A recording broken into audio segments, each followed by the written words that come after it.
Hello, this is Ruth Avison from Pep English. Today we're going to talk about the Ielts speaking exam, and we're going to talk about the different criteria involved that examiners use to be able to assess your level as a candidate. So, what you need to think about is, first and foremost, task achievement, which means have you actually answered the question? Have you kept to the right context? You haven't gone off on a tangent. This is really important because sometimes we can get a little bit stressed and lose track. The next part that's taken into account is obviously your grammar, vocabulary, expressions, how you're able to use that, the range of what you're able to use.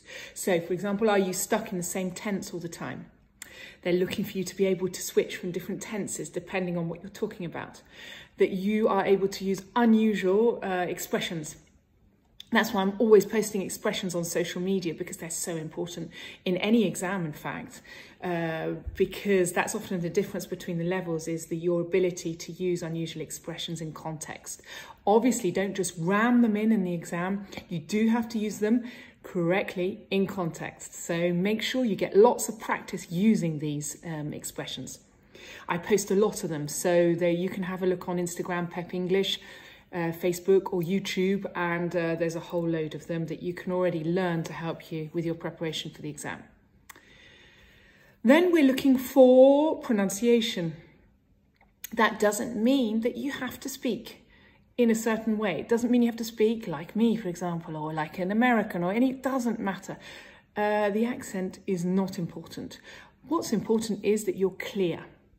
That's what they're looking for. Have you got the right ways of speaking with the stress points? I've done some videos on that as well, that we can really understand you, the correct sounds, that sort of thing. So accent, don't worry about it, that's absolutely fine, but clarity is essential.